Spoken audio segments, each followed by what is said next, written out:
Black metal is a genre that keeps on giving, and after so many releases, literally thousands of releases and thousands of bands, I guess, still there are bands that seem to appear out of nowhere. One of these, in my experience, from my point of view, rather, is Frostmoon Eclipse from Italy. And why this is worth mentioning is that this band has existed since 1994, so it's already 25 years and then some old, and yet it seems that for me this is the first time I'm actually listening to this band. Coming from Italy, it's a little bit rare to have this kind of a, say, Nordic sound with its music. This is black metal of kind of a softer approach, and I'll get back to you in a bit what I actually mean about it. But here it is, the sixth album by the band.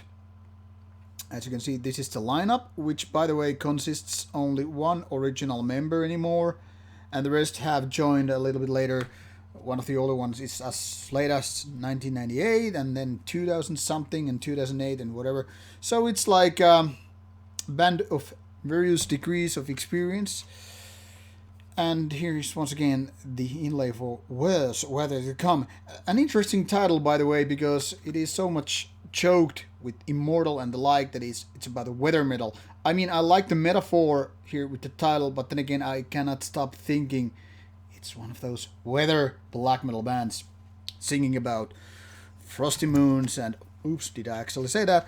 And wintertime and snow and blah blah blah, but obviously this is not as such a weather metal band.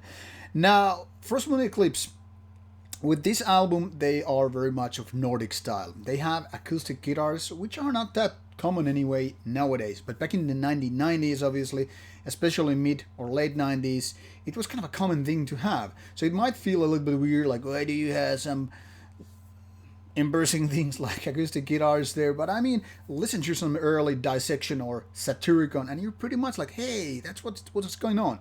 But that doesn't mean this is exactly folky or too softy or sloppy or pussy ass kind of a thing, but the rather kind of a more atmospheric style of black metal.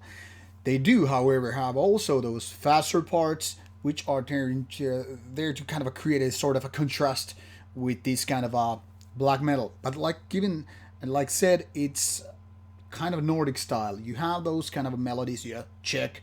You have those acoustic guitars, check. You have the kind of a raspy, kind of a easygoing vocals, check. You have production that it pretty much nails it, but isn't anything spectacular or going over the boundaries, check. Everything's pretty safe and sound. It's kind of a solid, but then again, you're like wondering, I have already listened to this hundreds of time actually, and you're like, this is not robbing the bank. This is not bringing on the stage anything new as such. This is something like very safe to listen to, very safe to kind of enjoy, and it's quite okay. But if you're looking for something magical, something new and original, something surprising to happen, this is not the CD you're going for. All that being said, I think this is a pretty nice album, but this is far from being great because everything is like a little bit when you make compromises, like, okay, let's not do this, let's not do that either, let's go to the middle way, kind of a Golden Bath, if you will. So you're not too much leaning on any extreme boundaries, and then what you have here is this kind of an album. Now, for many people, I would say even most black metal people around the globe, I think it's kind of a safe bet to have this kind of album, and I think it delivers what it's meant to deliver. But if you put that in comparison that the band has been there for 25 years and still haven't conquered the big stages like so many Norwegian or Swedish names or any names from any country, you kind of have the point right there. They are not that interesting to make the difference. So I'm not gonna be too mean about it. I'm just saying they could be better if only their songwriting was a little bit more interesting. Anyway, Frostmoon Eclipse is still very much worth listening. Just don't have too high hopes and you will get what you deserve or what you expect.